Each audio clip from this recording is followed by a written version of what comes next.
오늘 주시는 하나님의 말씀의 제목은 나는 주님의 악기입니다. 잘못 들으면 악기 귀신인 게 아니라 찬양의 도구가 악기, 피아노, 오르간처럼 내가 주님의 찬양의 도구입니다라는 제목으로 하나님의 말씀을 전하기를 원합니다. 이런 책이 있습니다. 가문비 나무의 노래 책이 많은 사람에게 인기를 누리고 있는데 이 저자는 독일의 바이올린 장인 마틴 슈렉스케트가 작업장에서 한 땀 한 땀 바이올을 만들면서 명상을 글을 썼는데 이것이 많은 사람들에게 심금을 울리고 있습니다.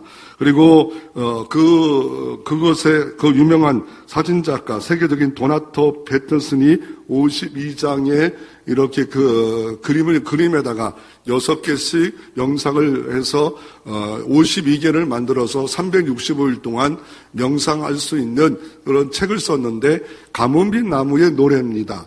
그게 뭡니까? 아니, 세계적인 독일의 바이올린 장인이 왜 책을 썼고 바이올린을 만들어야지.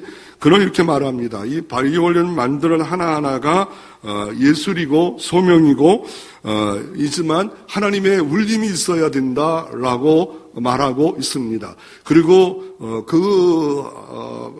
바이올린을 만들 때 목재로서 가문비 나무를 사용한답니다. 이 가문비 나무가 어디에서 발견되냐면 높은 곳 한라산, 지리산 한 2,500m 인계점, 모든 나무가 살 수 없는 인계점에 딱 있는데 독일에서는 40m까지도 올라갈 수 있는 그 크기가 돼 있고 많이 크면 1m까지 클 수가 있고 땅속 깊이까지 이렇게 뿌리를 내리고 있다 말합니다. 그 나무를 가지고 만들어야 되는데 추위에 견뎌서 나무가 단단하답니다. 그래야 울림이 좋다라고 해서 바이올린을 만들 때 이 나무로 명인들은 만든다 합니다. 그리고 그 나무를 배우기도 힘들고 어렵겠지 않았겠습니까? 쉽게 만들려면 만들 수 있지만 가문비 나무로 통해서 만든다라고 말하고 있습니다. 그러므로 이분이 말하는 것이 뭡니까? 사람의 인생이 하나님의 악기가 되자라고 말하고 있고 내 인생의 바이올린처럼 울림이 하나님의 울림이 되자라고 말하고 있고 결국 이거를 다시 한마디로 정리하면 너는 세상의 빛이 되어라. 하나님 편에는 하나님을 영화롭게 하라라고 말합니다. 우리의 신앙을 교리로 만든 것이 웨스트민스터의 사원을 통해서 수많은 학자들이 모여서 신앙을 교리로 만들었는데 그 일문일답에 인간의 목적, 하나님을 영화롭게 하고 영원토록 그분을 즐거워하는 것이 사람됨의 목적이다. 목적이 이거다. 하나님을 영화롭게 하는 게 그게 오늘 말씀의 제목입니다. 나는 주님의 악기입니다. 그러나 그 반대는 뭡니까? 불평덩어리, 불평통, 원망통 이렇게 살아가고 있는가? 내 현실에 주님의 악기로 가득 차 있는가? 악기의 노랫소리가 있는가? 아니면 분란을 일으키고 화를 일으키는 그런 요란한 소리로서 요새 정치가 그렇지 않아 너무 요란하지 않아요. 그냥 밥을 먹다가도 막 남자들 넷이 떠드는 소리에 밥이 숟가락에 안 들어가요. 뭐 정치가 어떻고 뭐 새떡 같고 개떡 같고 찰떡 같고 뭐 그러지 않아요? 어떤 사람은 시비 걸면 소설을 쓰네라고 말하면 기분 나쁘대요. 소설가가. 그게 기분 나빠요? 그냥 하는 말이지 않아요? 소설을 쓰네. 기분 나쁘대요. 또 기분 소리 말 개소리 한다고 하면 가축을 키우는 농부들이 기분 나쁘대요. 그러면 가지가지 하면은 가지 키우는 사람이 기분 나쁩니까? 개떡 같다 하면 시루떡 만드는 사람이 싫어합니까? 달밤에 체조하네 하면 체조 없게 하는 사람이 싫어합니까? 그냥 우리가 하는 말들이에요. 그러면 첫 번째로 한번 살펴보기를 원하는 것은 찬양을 부를 이유가 무엇입니까? 이사야 선자는 오늘 이사야 43장 21절에 이 백성이 내가 나를 위하여 지었나니 나를 찬송하게 하려 함이라. 이게 목적이래요. 왜 지었습니까? 인간을 지은 목적이 찬송하라고 모든 동물과 모든 식물이 있고 만유가 있는데 다 찬양하겠지만 특별히 인간을 만들어서 찬양하게 만들기를 원했지만 타락한 인간을 나를 찬양하라 라고 하고 있지 않습니까? 이사야 선자는 찬양한 이유를 분명히 말합니다. 이사야 33 1절에 내가 너를 구속하였다 말합니다. 이게 찬양할 이유랍니다. 구속이라는 말을 다른 말로 바꾸면 구속, 대속입니다. 속량입니다. 이 말은 어디서 유래했습니까? 로마 시대의 노예값을 대신 이름도 없는 사람이 다 값을 치러주는 겁니다. 그 주님이 우리를 뭘 대속했습니까? 십자가로서 우리의 모든 죄를 대속했습니다. 구속했습니다. 우리는 영원히 멸망받을 그런 존재였어. 하나님이 세상을 이처럼 사랑하사 독생자를 주셨으니 저를 믿는 자마다 멸망치 않고 영생을 얻게 하시는 하나님의 자녀가 된 겁니다. 내가 너를 구속했기 때문에 너는 찬양하라. 너를 지명했기 때문에 찬양하라 말합니다. 이 땅의 75억 인구 중에 내가 얼마나 예쁘겠습니까? 내가 얼마나 학식이 많겠습니까? 내가 얼마나 문벌이 좋겠습니까? 나를 지목해서 너는 내 것이야. 너는 내 백성이야. 내가 책임져. 만유의 창조주 전능하신 하나님이 너는 내 신부야. 내 자녀야. 지명했단 말입니다. 그리고 구원만 받은 것도 감사한데 내게 직임을 줘서 찬송하게 했다. 너무 감사하고 감사한 게 마땅하다. 이사야 선지자는 이렇게 말을 하고 있고, 더 나아가서 이렇게 말하는 4절에 보면 내가 내 눈에 보배롭고 존귀하니 이렇게 말합니다. 내 눈에 보배롭고 존귀하대요. 하나님의 눈에는 너무 보배롭고 존귀해서 기쁨을 여기지 못한대요. 제가 손자를 승리를 통해서 낳고 보니까 제 그 카톡의 프로필을 어제 바꿨어요. 은찬이로 다 바꿔버렸어요. 그러면서 주책바가지 됐구나. 노예 목사님과 교인들이 보면 어쩔까 이러면서 은찬이로 다 바꿔버렸어요. 내 인생보다 이 손자가 있는 그게, 손자 없는 분도 미안합니다. 죄송합니다. 손자가 있다 보니까 걔가 밥 먹는 게 뭐 대단합니까? 섰다는 게 대단합니까? 그러면서 여기 행복이 있구나. 이 가족의 자녀가 하나가 걸음마 하고 밥 먹고 이유식 먹고 이거 하나하나가 행복이구나. 영적 가족에도 마찬가지 이런 마음들이 있을 때 한 가족이 된 겁니다. 영원한 가족이 된 겁니다. 그래서 내가 내 눈에 보배롭고 존귀하대요. 보배롭고 존귀하다라고 말하면서 이 사상을 말로 춤출 수 없겠냐. 또 19절에 보면 이사야 43, 19절에 보라 내가 새 일을 행하리니 사막의 강을 내가 내어 주겠다. 그러므로 현실이 지금 어렵습니까? 하나님을 믿으세요. 내가 새 일을 행하여 주겠다. 그 믿는 대로 할 수 있거든요. 무슨 말이냐? 믿는 자에게는 능치 못함이 없느니라. 주님은 분명히 이렇게 말씀하고 있습니다. 찬양을 부를 이유요. 내가 너를 구속하였다. 너를 내가 지명했다. 내가 너를 너무 사랑하기에 나 사랑 못 받아. 인정 못 받아. 나 그래서 어려워. 외로워. 우울해. 이러지 마시고 하나님 한 분만으로 충분합니다. 예수님 바라보는 이 시간 되시기를 바랍니다. 그러면 집사님 한 번만 눌러주세요. 밑으로 안 내려가네요.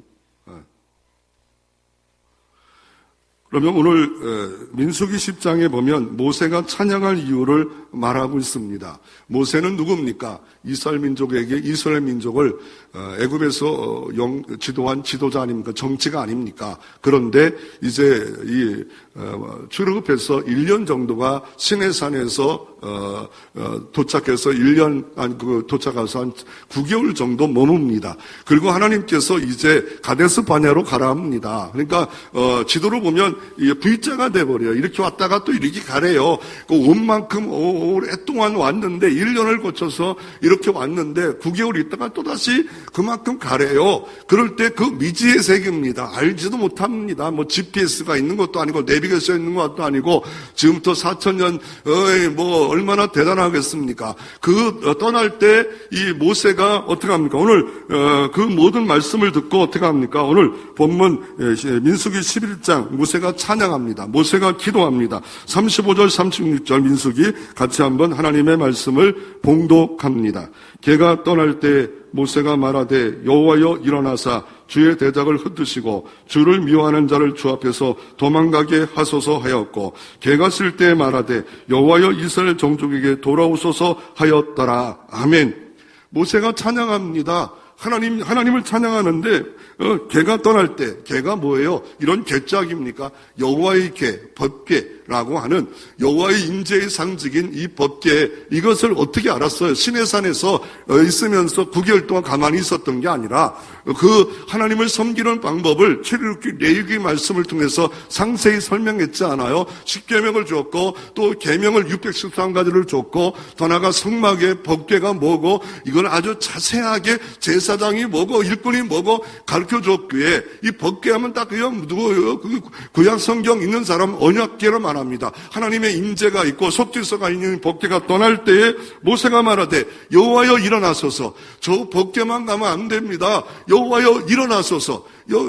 사람처럼 일어나서 어떻게 합니까? 주의 대적을 흩으시고, 주의 대적이 얼마나 많습니까? 지금 가나안 땅까지 가데스 바네까지 가는 길이 편안합니까? 예, 편안하지 않아요. 주변에 길도 험난하고요.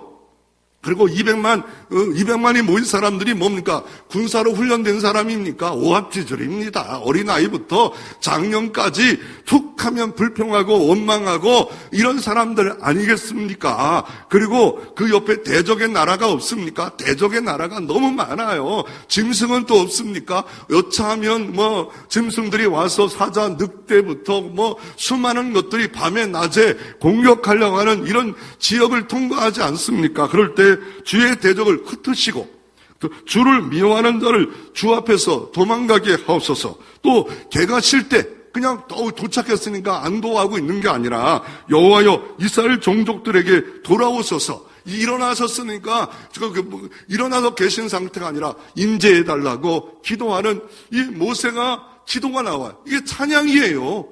여러분 일상에서 찬양하는 거예요. 하나님 나의 모든 일, 가는 길, 모든 일과 2025년 하나님이 함께 해달라고, 하나님이 에베네셀로 함께 해달라고 지금 모세는 기도합니다. 왜요? 바짝 정신 차려 기도합니다. 왜냐하면 그냥 뒀다가는 모세는 혈기 덩어리입니다. 혈기가 얼마나 많은 줄 모릅니다.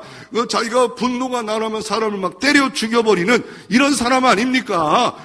혈기로 했다가 40년 고난의 세월을 보냈음에도 불구하고 여전히 실수하고 잘못된 길로 걸어가기에 여호와여 나를 붙들어 주시고 우리 민족을 붙들어 주시 아니하면 우리는 딴 방향으로 방향만 막 가기만 하는 게 아니라 바른 방향으로 가게 해달라고 기도하고 있는 모습을 볼 수가 있습니다. 그래서 이런 사람이 하나님의 악기가 우리가 될 수가 있냐 말입니다. 어떤 사람들이 오늘 본문 29절에 보면 모세가 모세의 장인 미디안 사람 느의 아들 호밥에게 이르되 여호와여 어떻습니까? 여호와께서 주신 땅 이 가데스 바냐로 떠나갑시다라고 말합니다. 미디안 사람이에요. 호밥이에요. 그런데 다른 성경에 보면 또 뭐라 말합니까? 이 사람을 이드로라고도 느무에로 말합니다. 이 사람에게 요청합니다. 함께 떠나가자고. 그랬더니 호밥이 거절합니다. 왜 거절했을까요? 거절하고 그것으로 끝났을까요? 아닙니다. 나중에는 떠나갑니다. 그래서 이렇게 하나님의 찬양하던 사람이 긴장을 놓쳐서 법궤가 떠나가고 구름 기둥이 떠나가면 그럼 따라가면 되지. 왜 또 장인어른을 의지하냐? 장인어른은 어떤 사람입니까? 미디안 사람이에요. 목축을 했던 사람. 모세가 40년 동안 이 집에 살았어요. 그런데 자기보다 나이가 좀 더 많을 수도 있고 같은 연배가 될 수도 있었겠지요. 그건 잘 모르겠어요. 그러나 이 지역을 장악하고 있어서 이 지역을 알고 있어요. 자기보다 더 전문가예요. 그러니까 제발 좀 우리 눈이 좀 띄워주세요. 어디서 어느 길을 가야지 어떤 것을 GPS도 없고 하나님의 인도를 받지만 당신의 도움이 필요합니다 라고 말합니다. 어떤 사람이 이렇게 말합니다. 모세의 실수다라고 말합니다. 저는 실수라고 보지 않고 싶은 마음이 없어요. 그래서 이렇게 말합니다. 세 사람을 이 사람을 호밥이기도 하고 또 나가 느무엘, 이드로하고 이렇게 이름이 3개 나온 거 보니까 혼란하다, 혼란스러운 사람이다 말하고 말아. 아니 이름이 3개 나온다고 혼란스럽습니까? 이건 너무 지나친 해석입니다. 그리고 이 사람의 결론은 뭡니까? 이 결론은 결국 사사기 1장 16절에 모세의 장인 이드로가 유다 자손과 함께 종려나무 섬 여리고성에 올라가서 아람 남방 유다 황무지로 그 백성 중에 거합니다. 결국 미디안 사람이었어요. 그럼에도 불구하고 모세의 전도, 인도, 권면 또 함께하자, 일하자 이렇게 만들어짐으로 말미암아 어떻습니까? 나중에 보면 이스라엘 유다 족속들과 함께 거하는 사람이 기화되어지는 사람으로 되어지는 역사가 있던 것을 볼 수가 있습니다. 하나님의 찬양은 모세만 찬양하는 것이 아니라 가족, 친정, 모든 장인 어린까지 아니 그 친정 장인 어른의 호밥이고 그것도 그 밑에 처남도 호밥이 그 호밥도 함께 와서 같이 사는 역사가 이루어졌다라고 말씀하는데 하나님은 찬양을 사람을 통해서도 일하시고 법궤와 구름 기둥을 통해서도 일하시고 다양한 방법으로 하나님은 지금도 살아여서 내 시간, 내 물질, 내 몸을 가지고 하나님의 찬양의 도구로 사용되어지고 내 주변에도 벌써 이런 호박 같은 사람들이 나를 모르지만 전문가들이 있어요. 그 사람 잘 사용해서 악기를 다룬다든지 잘 준비해서 찬양의 도구로 사용될 수 있음을 말하고 있습니다. 사막을 건너가는 6가지 방법이란 책을 써서 베스트셀러가 되어져 있는데 또 인생을 지나가는 6가지 방법을 이렇게 썼는데 저자는 스티브 도나휴라는 사람입니다. 지금 거의 55세 된 분인데 20대에 사막을 건너가 봤대요. 그 사막을 건너가는 경험을 가지고 6가지로 사막을 건너가는 방법 인생의 사막이 있잖아요. 힘들고 어렵고 고독하고 슬픈 사막을 지날 때 어떻게 지나갈 수 있을까라고 말합니다. 그럴 때 어떻게 지나갈 수 있겠냐 말합니다. 어떤 사람은 혼자 있는 걸 참 좋아하더라고요. 난 이상한 게 남자들은요 화장실로 도망간대. 여자들의 눈총을 피할 때가 화장실밖에 없대요. 나 이해가 안 되더라고요. 나는 우리 아내 피해서 화장실 가서 뭐 한 짓을 못 걸나요? 똥내 냄새 나고 왜 도망가요? 이런 게 좋은가요? 화장실이 좋대요. 김 교사님. 눈에 있으면 뭘 시킨대요. 뭐 하라고 뭐라고 막 한대. 그래가지고 박 집사님 절대로 그런 분은 아니고요. 자, 그래서 6가지 지도를 따라가지 말고 나침반을 따라. 지도는 우리가 상식적으로 지도를 따라가지만 그러나 광야에는 지도가 통할 수 없다. 2번째로 오아시스를 만날 때 쉬어가라. 우리의 신앙의 오아시스가 있습니다. 가정의 남편의 사랑을 느낄 때 마음껏 느끼고 아내의 사랑을 많이 느끼고 느껴놔야 가정을 이끌어가는 겁니다. 교회도 마찬가지예요. 어떤 사람은 그 신혼 때 아니면 연애 때 3년이 평생을 끌고 가는 사람이 있어요. 그때 사랑이 지금은 왼수 중에 왼수 저거 죽으면 보험이나 타먹는데 뭐 이런 사람들이 있어요. 까칠해져가지고 호르몬이 이상해져가지고 그런데 평생을 간다 합니다. 그래서 오아시스 물이 있는 곳을 만날 때는 충분히 쉬어라. 충분히 기력을 회복하라. 기력을 회복하지 영력을 회복하지 않으면 우리가 일할 수 없습니다. 모래에 갇힐 때가 있다는 거. 앞으로 뒤로 갈 수 없는 그럴 때 타이어 바퀴의 바람을 빼라. 그래야 지나갈 밖에 바람 더 집어넣고 열정하면 도리어 갇힐 수밖에 없다. 그리고 혼자나 함께 광야를 지나가봐라. 그리고 캠프파이에 할 때 한 걸음 광야로 가봐라. 왜요? 캠프파이에는 막 요란한데 조용한 별들이 보입니다. 조용합니다. 그때에 혼자 있을 때 들려오는 소리가 있습니다. 왜요? 믿음의 사람들은 세례요한부터 모세부터 40년 광야를 살았어. 광야하면 에드바라예요. 근데 말씀이 다바르예요. 이 같은 어근이에요. 광야, 하나님이 함께하는 시간. 광야, 하나님의 음성이 들려오는 시간. 예를 들면 이거예요. 내 인생 광야가 뭐예요? 내 자녀가 죽을 사경을 지나간다. 진짜 광야를 느낄 거예요. 이게 도대체 치료할 의사가 없다. 그럴 때 광야. 그때 하나님만 바라봅니다. 오직 주여 도와주시옵소서. 그때 하나님의 음성이 들려올 때가, 그렇지 않으면 의사가 도울 수 있대, 돈이 할 수 있대, 이럴 때는 절대 하나님의 그 순수한 소리가 들려오지 않는 사람들이 많이 있습니다. 그리고 허상의 국경에서 멈추지 말라. 많은 사람들이 허상, 헛것, 이거 안개 같은 거, 잠깐인 거, 죽을 수밖에 없는데 이걸 영원한 것처럼 이렇게 머물러 가는 잘못된 삶을 살아간다 말합니다. 저는 이 책에 한 가지를 더해서 광야를 지날 때 찬양하라. 찬양하면 얼마나 좋을까? 빈들이나 마른 풀에도 성령이 마시는 내 영혼이 음총 입어. 이렇게 찬양하면 그 메마른 땅이 좋지 않겠어요? 찬양하면서 그럴 때 하나님을 구름 기둥과 불 기둥으로 인도하는 역사가 이루어 주셨습니다. 그런데 어때요? 민수기의 이 말씀에 보면 10장에 보면 바로 이렇게 하나님 인도를 해서 가데스 바냐로 갔어요. 가고 나서 3일째 지나서 어떻게 합니까? 불평이 막 임합니다.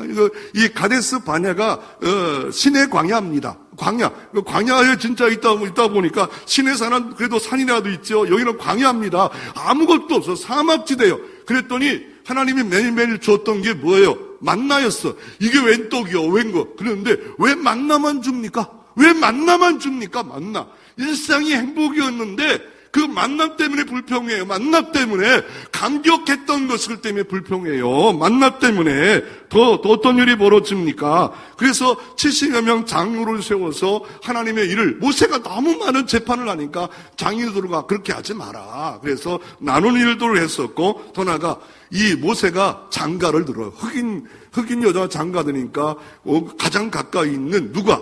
형과 누나가 막 쿠데타를 일으켜 막 문둥병이 걸려. 그러면 아론은 집 바로 회개해서 낫고 미리암은 문둥병이 낫지 않아. 그럴 때 모세가 대신 회개합니다.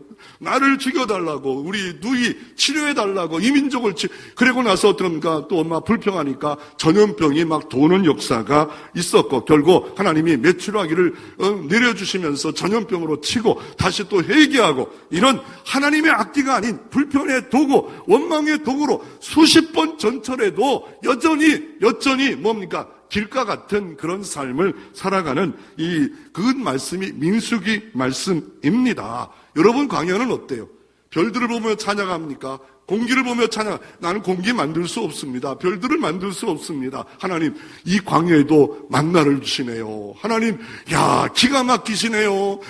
그거 하나만이도 충분하지 않을까? 그런데 만나, 이거만 먹지 말고 부추를 주세요. 마늘을 주세요. 이러면서 또 없는 것 같고 불평하고 원망하고 있지는 않습니까? 시편 우리가 117편에 보면 찬양할 이유를 또다시 말합니다. 다른 이유를 말하는데 시편 찬양과 찬송이라는 단어가 특히 여기 나오더라고요. 시편 110편 1절에 너희 모든 나라들아 여호와를 찬양하여 너희 모든 백성들아 그를 찬송할지어다. 시편 110편 2절에 우리에게 향하신 여호와의 인자하심이 크시고 여호와의 진실하심이 영원함이로다. 할렐루야. 찬양할 이유가 뭐예요? 우리에게 향하신 여호와의 인자하심이 크시대요. 여호와의 진실하심이 영원하대요. 인간은 변해요. 역사도 변해요. 그러나 우리 하나님만이 영원해요. 영원한 반석 되신 그분은 찬송받기에 마땅하십니다. 그런데 여기 보면 여호와를 찬양하며 찬송할지어다. 이 단어가 달라요. 그래서 이거 번역을 잘못한 건가? 왜 찬양이라고도 하고 찬송, 물론 히브리어 원어 보면 찬양이 10가지 원어가 있어요. 그 중에 이 단어가 하나가 찬양이란 말은 할랄이고 이 찬송이란 말은 샤바흐예요. 샤바흐는 뭐냐면 찬양하다는 인간적인 기쁨과 환호로에 동반한 여호와에 대한 자발적 행위를 찬양하자. 여호와에 대한 호의, 그리고 찬송하라 말은 경이로운 여호와의 행적이나 영광, 거룩함에 대한 경배, 찬송, 이게 더 깊은 거예요. 찬양도 자발적인 하나님의 감사가 있는 게 찬양이고, 찬송은 뭐라고요? 경이로운 여호와의 행적의 영광의 거룩함에 대한 경배고, 샤바흐는 하나님의 전능하신 역사와 행위를 칭송하는 게 원어의 뜻이라고 말하고 있습니다. 우리가 부르고 있는 찬양가로 하지 않잖아요. 찬송가 몇 장 부르자. 왜요? 하나님이 위대하다는 거예요. 하나님이 경이롭다는 거예요. 하나님의 행적은 영광받기에 마땅하고 이렇게 하기에 찬송하자 이렇게 말하고 있습니다. 여러분 찬송할 이유는 뭐였습니까? 내 상황에 맞춰 찬송합니까? 충분해요? 찬양합니까? 인간은 충분할 때가 그렇게 많지가 않아요. 여호와 때문에 찬양하고 구속 때문에 찬양하고 여호와의 인자하심 때문에 찬양하고 그 진실함이 영원 무궁하기 때문에 찬양할 때 하나님은 일어나시고 도와주시고 적들을 흩으시는 역사가 일어나기를 주의 이름으로 축원합니다. 두 번째로 어떻게 찬양해야 될까요? 어떤 악기로 찬양해야 될까요? 모세가 믿음으로 찬양합니다. 더 나아가 언제 찬양합니까?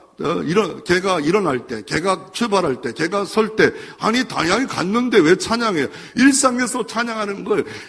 아침에 일어나 찬양하고 예배하고, 밥 먹을 때 찬양하고 예배하고, 새벽에 나와 찬양하고, 교회 올 때 찬양하고, 운전할 때 찬양하고, 모든 일상이 찬양하고, 모세는 이렇게 깨어 있었기 때문에, 근신하고 있었기 때문에, 깨어 근신하는 영적인 일들을 했던 이 사람은 그냥 개가 떠나가는구나. 그렇게 할 수 있잖아요. 찬양이에요. 기도해요. 걔가 멈췄어요. 아니 멈췄으니까 안도하자. 이게 아니에요. 잘 도착하신 하나님을 찬양합니다. 우리 자녀들이 오늘 밤에 같이 이 방에 같이 편안히 안식하게 됨을 찬양합니다. 뭐 이런 거 아니겠습니까? 그리고 모세의 찬양은 위대한 찬양 하나가 있잖아요. 뭡니까? 홍해를 건너가서 하나님을 찬양합니다. 홍해가 갈라진 후에 모든 바로의 군대가 수장된 후에 찬양하는데 그 찬양이 출애굽기 15장 1절입니다. 이때 모세와 이스라엘 자손이 이 노래로 여호와께 노래하니 일렀을 때 내가 여호와를 찬송하리니 그는 높고 영화로우시며 말과 그 탄 자를 바다에 던지셨습니다. 여호와는 나의 힘이요 노래시며 나의 구원이시로다. 나는 그의 하나님이시니 내가 그를 찬송할 것이요 내 아버지 하나님이신 나는 그를 높이 이로다.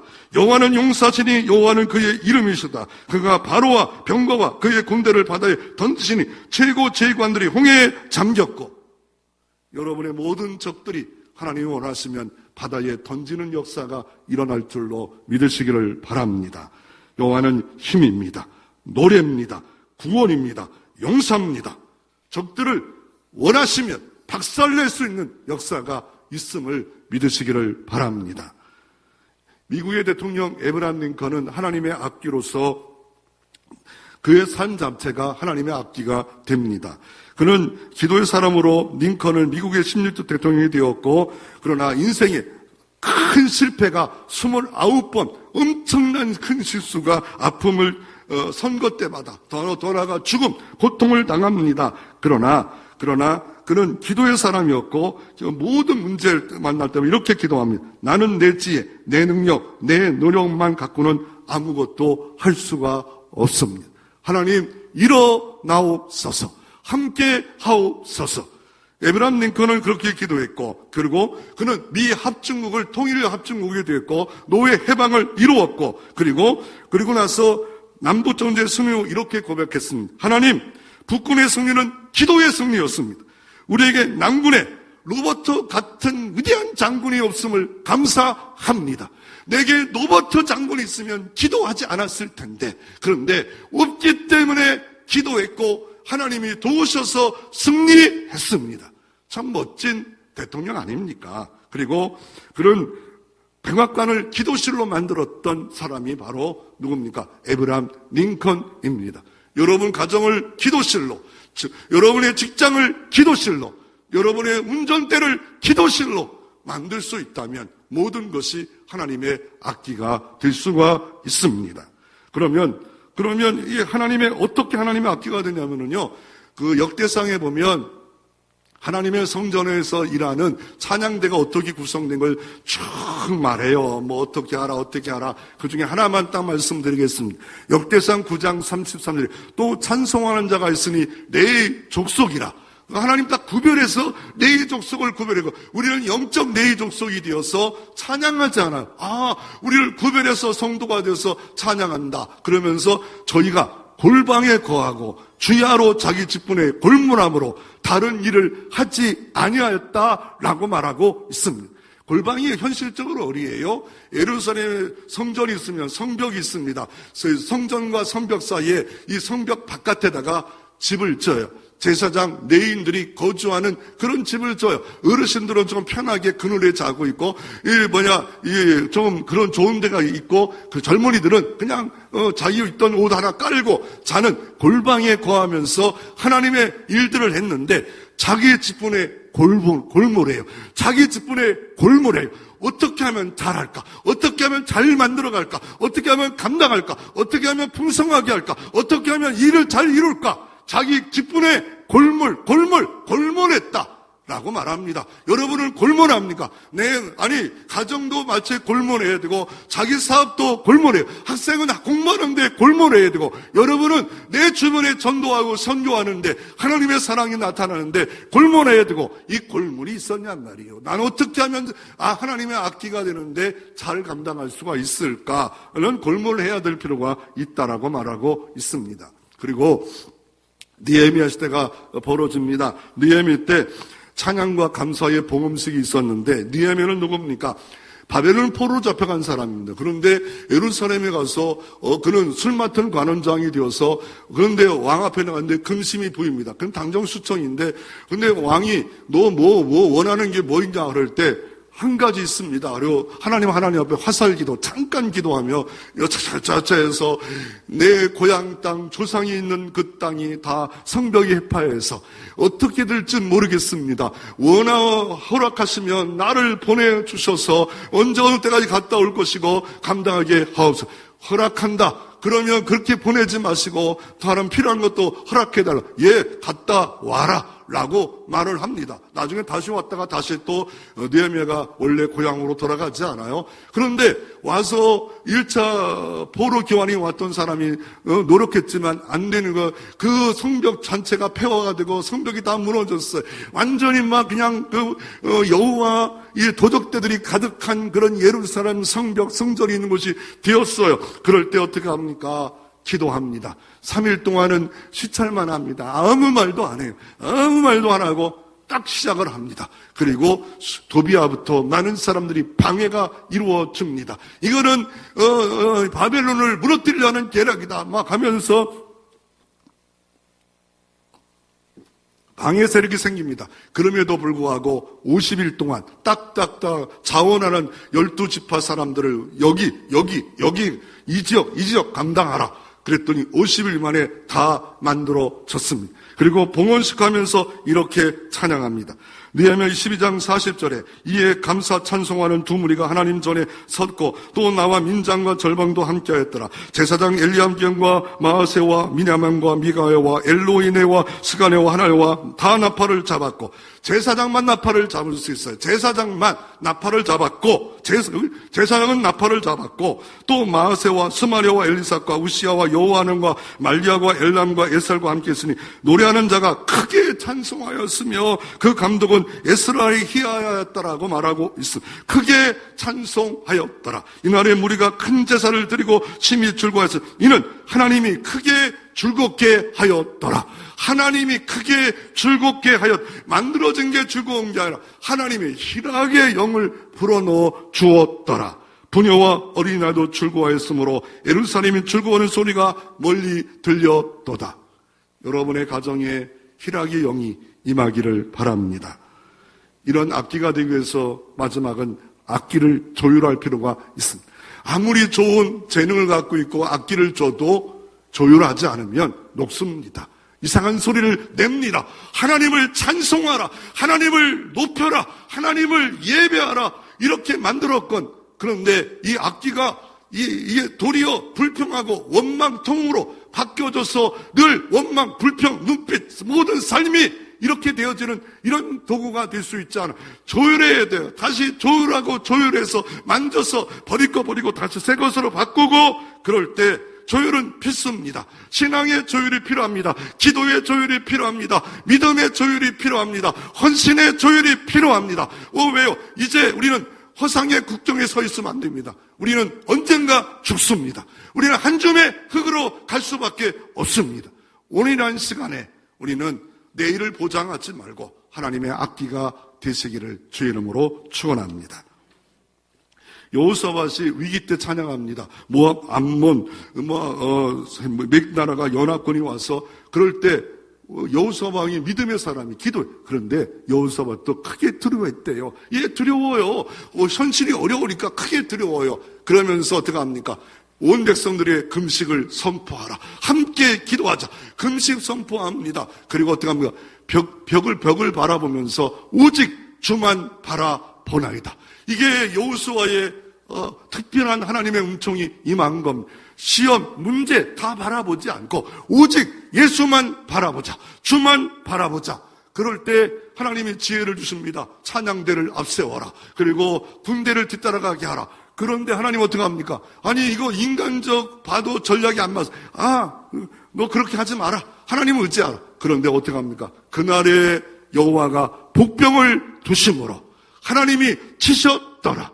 천군 천사가 동원됨으로 말미암아 여호와께서 치시는 역사가 이루어짐으로 말미암아 그 전리품이 사흘을 거두었더라. 그래서 우리가 영상에 뜨고 있는 20장 1절에 넷째 날에 다 거둔 후에 이 불악의 골짜기에 죽음의 골짜기가 될 것을 성축의 골짜기, 이 교회가 성축의 골짜기가 돼. 여호와께서 승리하셨다. 여호와가 이기하셨다. 하나님 승리의 골짜기에 다 모여 하나님을 찬양하며 20장 28절에 그들이 비포와 수금과 나팔을 합주하여 예루살렘이로 여호와의 전을 이르니라. 이방 모든 나라가 여호와께서 이스라엘 적군을 치셨다함을 듣고 하나님을 두려워하고 여호사밧의 나라가 태평하였으니 이는 그의 하나님이 사방에서 그들에게 평강을 주셨음이더라.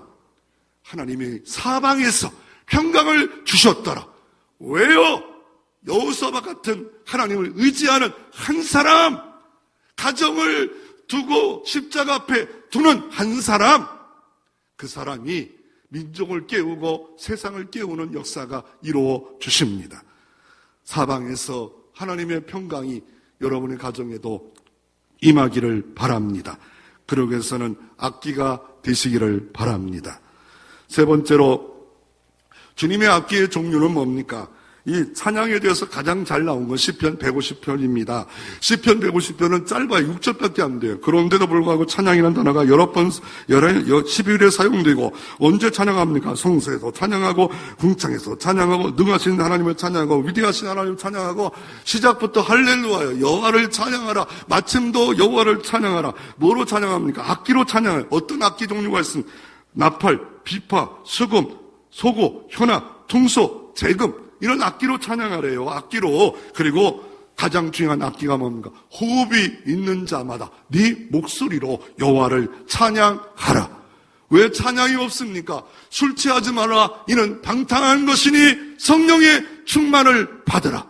시와 찬미와 노래로 찬양하라. 가정에서도 찬양하라. 직장에서도 찬양하라. 영적 전투에 무시로 성령 안에 기도하면서 그럴 때 찬양이 나오는 역사가 여호사밧처럼 나올 수 있고 모세처럼 나올 수 있다라고 말하고 있습니다. 어떤 찬양입니까? 새노래입니다. 왜요? 마차가 있는 시대에 자동차가 바뀌면 자동차로 바꿔야죠. 돌도끼가 쇠토 전기가 됐으면 바꿔야죠. 고집해서 나는 마차로 하겠다, 돌도끼로 하겠다, 고집 세우지 마세요. 그러면 새 노래가 뭐예요? 새 노래가 어디나 등장합니까? 새 노래가 요한계시록 5장 14장에도 등장하는데 그들이 보좌 앞과 내 생물과 장로들 앞에 새 노래를 부르니 땅의 속량을 받은 14만 4천 밖에는 능히 이 노래를 배울 자가 없더라.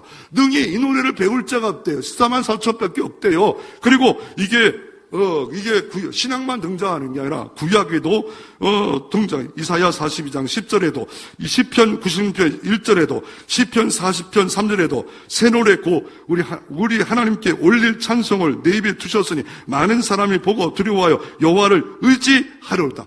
내가 새 노래를 불러야 되는구나. 새 노래가 뭡니까? 구원받은 사람들이 부르는 노래가 새 노래입니다. 그리고 그 모든 주제는 예수 그리스도. 그분은 하나님이시다. 그분은 전능하시다. 그 주제가 내가 아니에요. 내 위대하심, 내 똑똑함, 내 잘남이 아닙니다. 그 하나님의 위대하심과 높으심을 찬양하라. 새 노래의 영원한 주제, 온전한 주제, 예수 그리스도.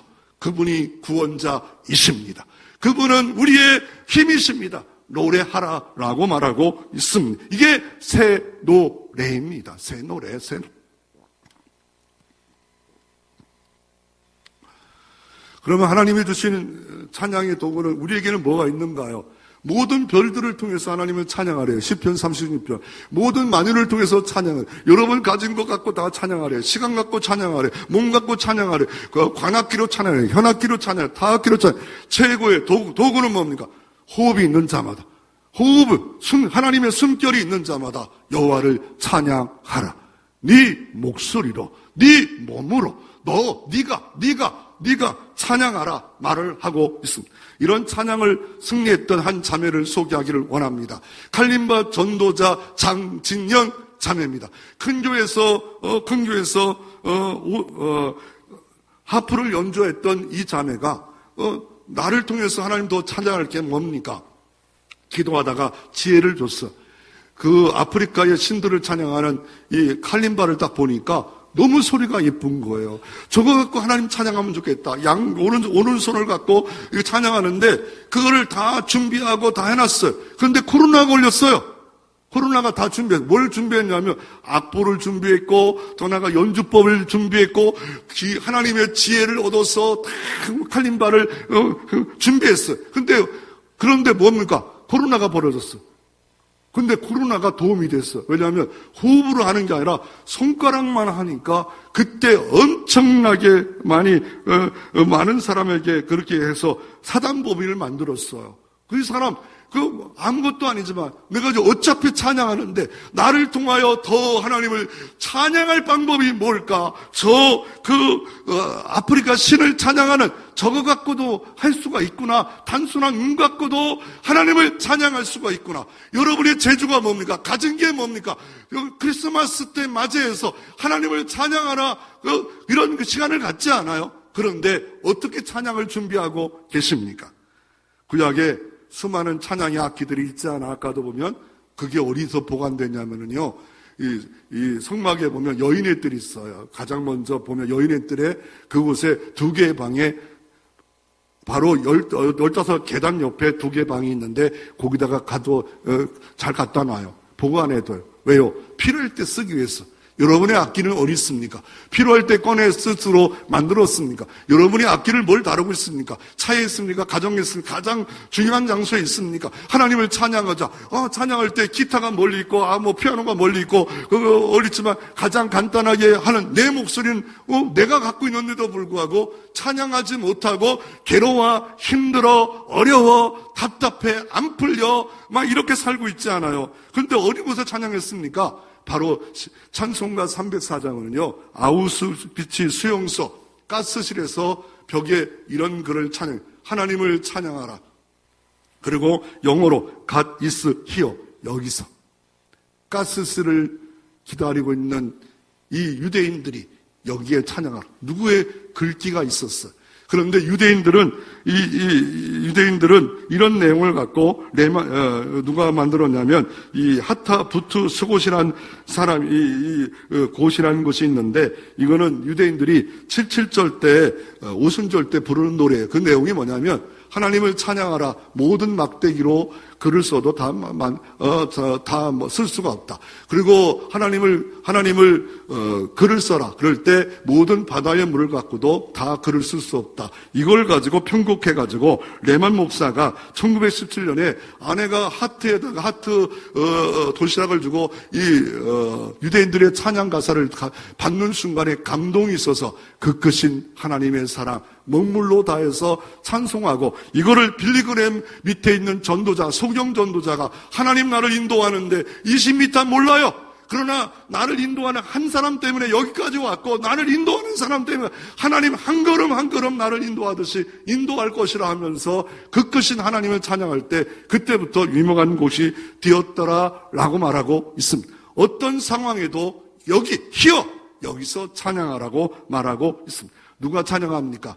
느디림 노예가 찬양의 악기가 됩니다. 이 사람이 뭐냐면 여호수아가 그 땅을 정복하는 거 무서워서 멀리 가까운 나라가 서로 항복하면서 멀리 온 것처럼 했던 이 미스바 사람들입니다. 모르고 협약을 맺 기도 안 하고 그랬더니 이 사람들 성전 노예가 됐는데 바벨론 포로 때문에 잡혀갔다가 다시 돌아왔어. 그런데 노래할 사람이 없어. 그때 느디딘 사람이, 노래하는 사람이 에스라 2장 66절에 노래하는 남녀가 그 노예 속에 200명이 있었더라. 하나님의 찬송하는 귀한 일들을 맡겨지는 노예였던 사람들도 이렇게 느디딤이 찬양하는 역사가 이루어졌다라고 말하고 있습니다. 여러분은 이제 2024년 하나님의 악기가 되어져 있습니다. 2025년 하나님의 악기가 되기 위해서 쓰임받을 때 여호와가 일어나는 역사가 있기를 주의 이름으로 축원합니다.